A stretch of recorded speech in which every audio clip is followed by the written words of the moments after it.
You're listening to the Jefferson Exchange. Thanks for joining us. The JX starts today with the debrief, where JPR reporters discuss the stories they've been covering this week, including habitat restoration, biomass power, and a county suing its own sheriff. I'm Justin Higginbottom, public health and safety reporter. I'm Juliette Grable, environment contributor for JPR. And I'm Roman Battaglia, science, environment, and politics reporter. Juliet, we'll start with you. You just produced a really engaging and sound-rich feature, which we like around here, about a major habitat restoration project in the Upper Klamath Basin.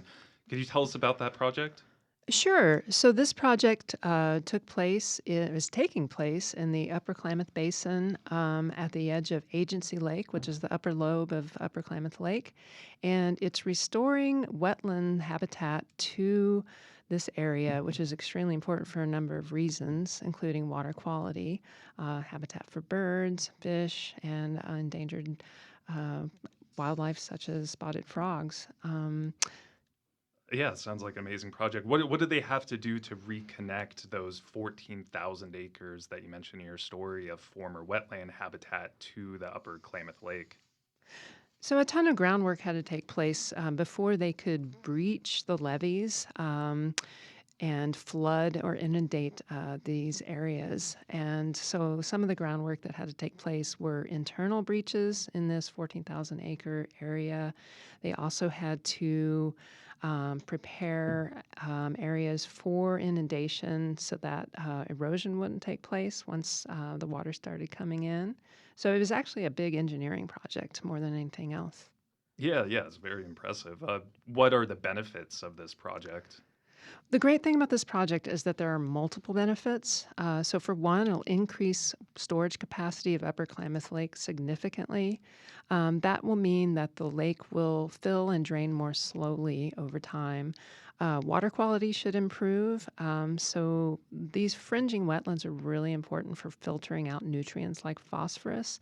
And historically, Upper Klamath Lake was surrounded by wetlands, but a lot of these were drained and diked for agriculture. So water quality should improve.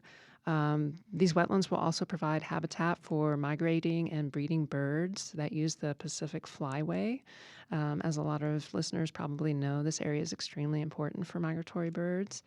And it will create habitat for two species of endangered fish, chawam and koptu, which are also known as suckers. And this should provide vital habitat for spawning and for the young. Good. That's some good news this week. That's great. Who were involved in making this happen? What were the parties involved here?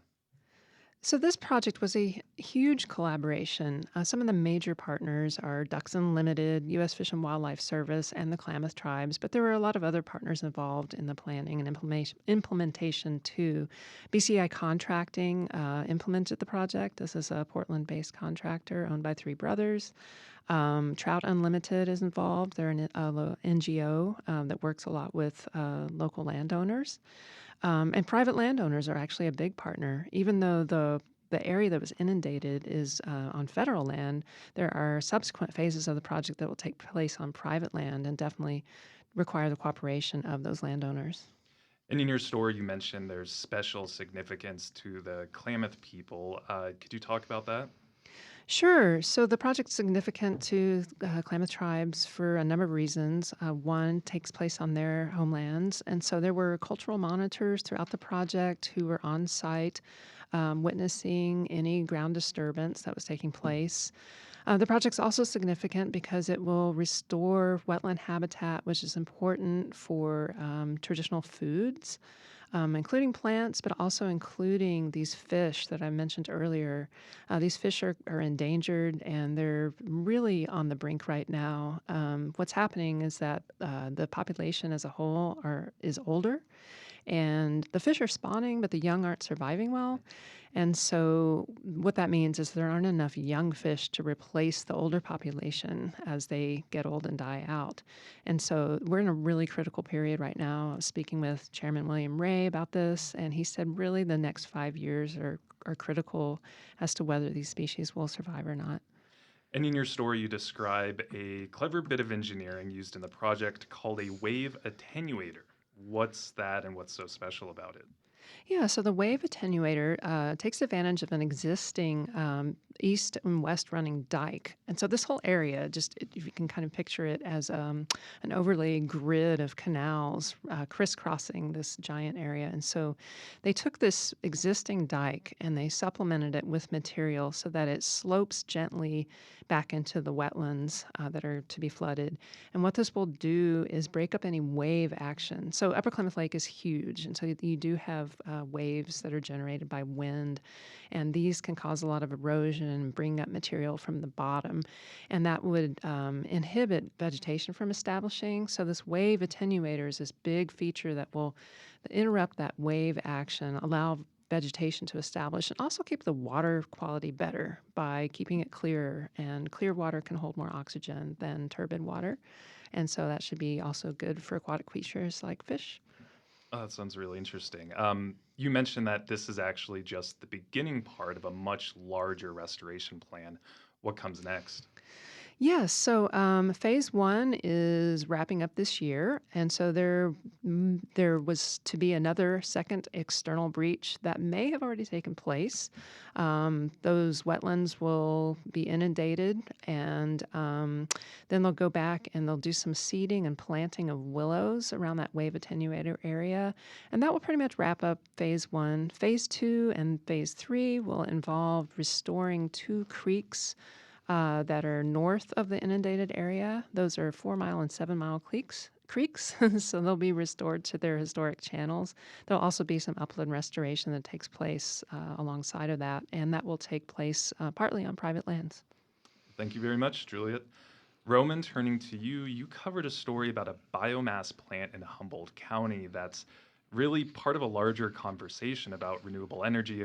What prompted this story for you in the first place? Yeah, so originally I decided to do this story because I heard from these activists who have been opposed to this biomass plant for a while, mostly because of environmental climate concerns and then also the health impacts. They had heard back from the EPA, they'd emailed the EPA about some permitting issues related to the plant, and they said that this email proved that the biomass plant has been operating without a valid permit for years. I kind of get into the story why this is probably not the case, but that sort of prompted this whole look into the plant itself and the debate around it. And for those who don't know, what is biomass power? Yeah, so biomass power is essentially burning wood or other natural materials like crop waste or something to generate electricity. So this plant in Scotia, California, which is south of Eureka, burns wood waste from this attached sawmill. Scotia was actually a company town originally built up around the sawmill. And I describe it in this story, but this pile of wood waste is massive. It's as tall or taller than the houses that are right next to it. It's just this mountain of wood waste that they're burning. Wow. So there's clearly two sides here. People that think biomass energy is carbon neutral and needed for the energy transition, and people who don't. So who's right here? Yeah, so that's kind of what I get into in the story is that both people are kind of right, kind of wrong in both ways. And, biomass power is technically carbon neutral if you look at the facts.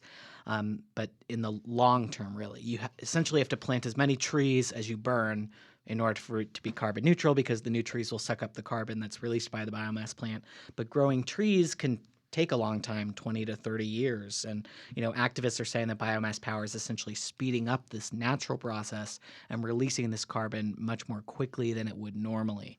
And so that's why in the story, this activist, Wendy Ring, said that it's carbon neutral, but not climate neutral or warming neutral. Because, when we're facing climate change, we have to think of a timeline a lot shorter than 20 to 30 years.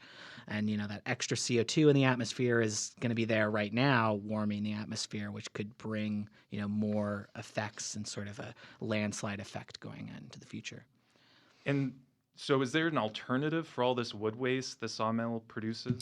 Yeah, so there are some alternatives. It could be used for some other things. I didn't look into too much stuff, but Wendy Ring had mentioned using it as there's this new technique for using it for wood fiber insulation instead of like fiberglass insulation in your home, which seemed really interesting. They could also use a different type of biomass.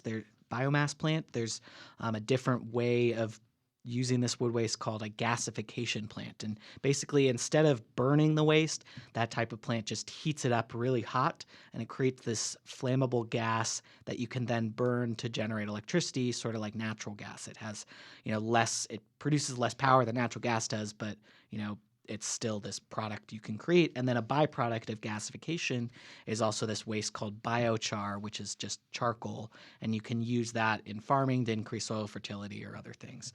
So gasification is also more efficient than directly burning the wood waste. But obviously that would cost money and that'd be a very expensive project. It's not just like switching out some pipes in this plant. The lobbyist I talked to in California said that California has this big wood waste problem, that there's too much wood waste that we're getting from sawmills and cutting down these trees. There's, even proposals right now to ship it overseas to Asia or Europe, which would just be worse for the environment. So they say that these biomass plants are an important way of dealing with this waste.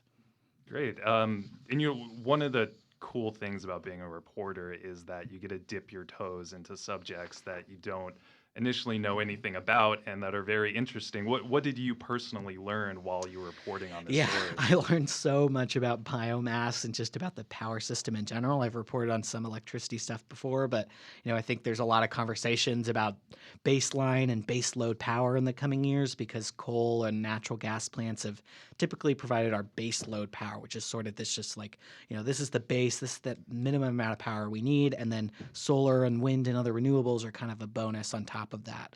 And because solar and wind are intermittent, you can't really build a power grid on them alone. So some people say biomass power should stick around because it's technically carbon neutral and can provide that baseload power. There's also other alternatives like geothermal or nuclear power, which are emission free, but they also have other challenges like cost. So we'll kind of have to see what happens with this biomass plant in the next 5-ish years. This year, they're going to be going through this renewal process for the permit, and we'll see this new report about health impacts to the community. Excellent. Thanks, Roman. So, Justin, let's turn to you because you covered the story about Curry County commissioners suing their sheriff. Why are they doing that?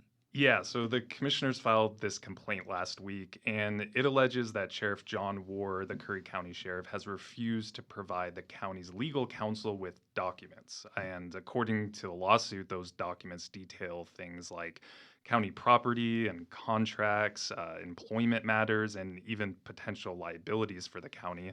So it also mentions that the sheriff hasn't been attending board meetings where things involving his department are being discussed, which I'll talk more about. And there's some history behind this complaint. So the Board of Commissioners and the Sheriff's Office have really been at odds lately. The Sheriff's Department has had its budget cut pretty dramatically and has lost a lot of deputies. And some are partially blaming the Board of Commissioners for that. Although also commissioners seem to have trouble getting the sheriff to do what they want. They actually passed an order last month to require the sheriff to hand over those documents and records that I mentioned, as well as provide duplicate keys to his office's county vehicles, which I thought was sort of telling as a sign of lost trust there. The lawsuit alleges Ward believes he has autonomous authority and is not required to obey that order. And it goes on to claim that Ward has entered into contracts that involve the county without providing specifics of those agreements. And this fight over the sheriff to provide records to the county has been going on for months, really. In September, Ward filed an Oregon State bar complaint against the Curry County attorney, Ted Fitzgerald, related to these requests for documents. And he described, in that complaint, he described those requests as a, quote, vendetta fueled by personal animosity. The Teamsters Union, the Local 223, which represents Curry County Sheriff's deputies, released a statement a couple months ago. They called the board's actions an overreach, and they basically blamed the board and their attorney for this conflict. So, the short of it is that the board and sheriff's department has not been getting along lately. Yeah, and pretty quickly, you mentioned the sheriff's office budget has been cut. Can you tell us a little bit about how they've been struggling financially? Yeah, I did a feature last year about their financial situation. They tried to pass a levee to fund the sheriff's department, and that did not pass. Voters in Curry County overwhelmingly did not want a new tax, and so that's what put them in this financial situation where they only have 2 or 3 patrolling deputies at this point, and they can't patrol 24 hours. So they're in trouble, and there's no solution on the horizon, at least. Great. Thanks, Justin. That's it for the debrief this week. Thanks for listening. You can reach the newsroom with comments on our coverage and suggestions for things we should cover in the future through our news tip line. You can find that on our website at ijpr.org, and you can find this program and more on our website at jeffexchange.org or subscribe on Apple, Spotify, and all the other platforms.